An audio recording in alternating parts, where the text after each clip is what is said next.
Hello friends, మీ Vamshi's veg వేదాకి మరొకసారి సుస్వాగతం. మన తెలుగింటి అతి ప్రాచీనమైన రెసిపీతో మరొకసారి మీ ముందుకు. వేడివేడి అన్నంలో కాస్త నెయ్యితో దీన్ని క్రమం తప్పకుండా వాడేవారట. కొన్ని నెలల పాటు నిలువ ఉండే సువాసన భరితమైన ధనియాల కారం పొడి. ఏమాత్రం ఆలస్యం చేయకుండా కావలసిన పదార్థాలు తయారు చేసే విధానాన్ని చూసేద్దాం. మన ప్రాచీన సంపదని నెక్స్ట్ జనరేషన్కి అందించడానికి అవకాశం ఉన్నవాళ్ళు వీడియోని హైప్ చేయండి. అలాగే వీడియోని స్కిప్ చేయకుండా తప్పనిసరిగా చూడండి.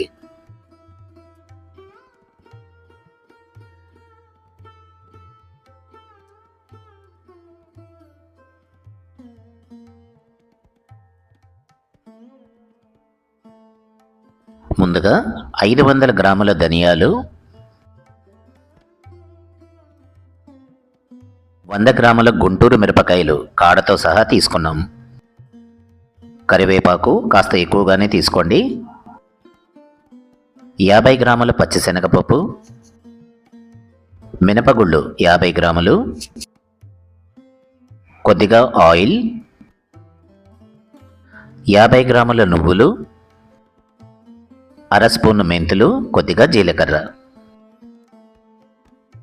చిటికెడు ఇంగువ, కొద్దిగా పసుపు, రుచికి సరిపడా ఉప్పు, కొద్దిగా చింతపండు, వెల్లుల్లి రెబ్బలు మీ మనసుకు నచ్చినన్ని. ఇంకెందుకు ఆలస్యం, ప్రయోగాన్ని మొదలు పెట్టేద్దాం. కడాయి వేడెక్కిన తర్వాత కొద్దిగా ఆయిల్,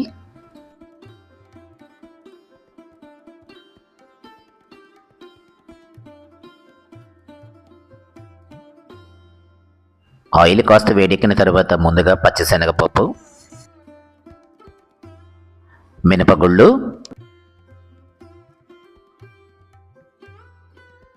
అలాగే ఘాటైన గుంటూరు మిరపకాయలు,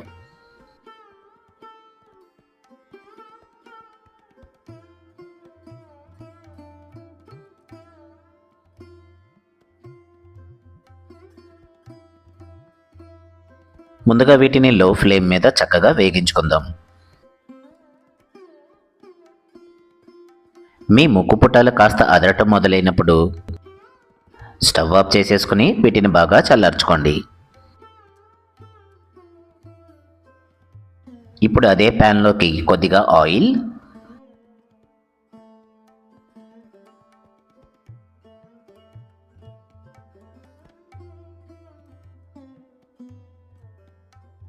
ఆయిల్ కాస్త హీట్ ఎక్కిన తర్వాత ధనియాలు,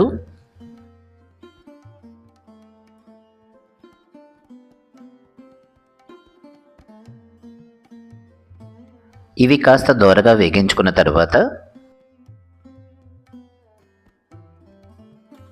కమ్మని కరివేపాకును కూడా కుమ్మేసి మరి కాసేపు దోరగా వేగించుకోండి.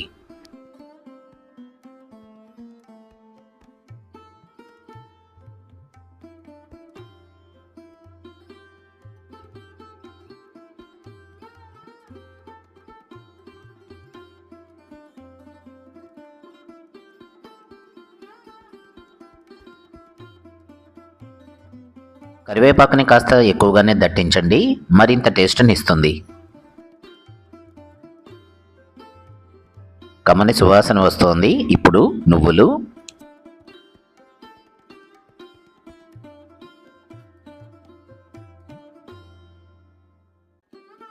అలాగే మెంతులు, జీలకర్రను కూడా కలిపి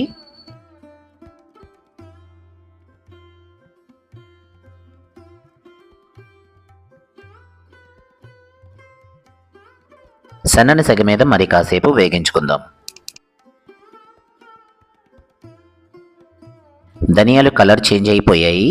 ఇప్పుడు కొద్దిగా చింతపండు, అర కేజీ ధనియాలకి 50 గ్రాముల చింతపండు సరిపోతుంది.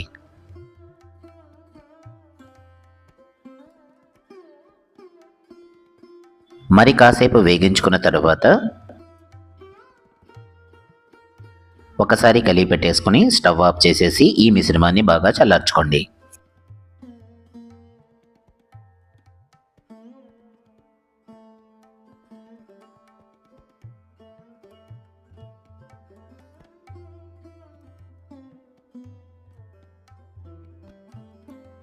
మిక్సీ జార్లోకి ముందుగా వేగించి చల్లార్చుకున్న ఎండుమిరపకాయల మిశ్రమం,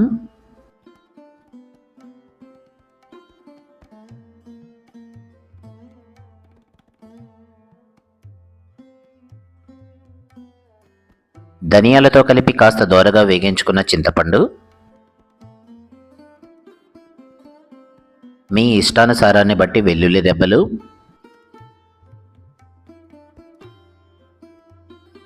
రుచికి సరిపడా ఉప్పు,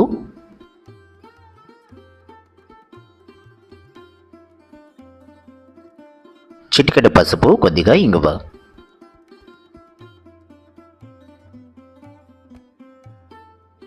ముందుగా ఈ మిశ్రమాన్ని మెత్తగా గ్రైండ్ చేసుకుందాం.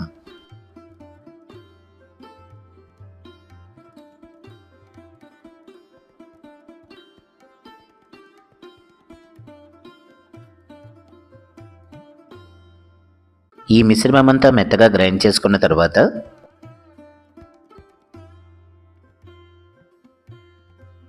దోరగా వేగించుకున్న ధనియాలు, కరివేపాకు, నువ్వుల మిశ్రమాన్ని కూడా కలిపి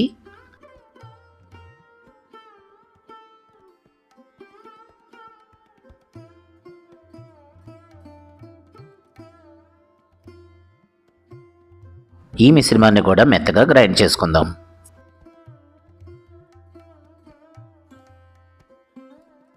మెత్తగా గ్రైండ్ చేసుకున్న ఈ మిశ్రమాన్ని డిష్ అవుట్ చేసుకుని దీంట్లో వేడంతా పోయే వరకు ఆరబెట్టుకోండి.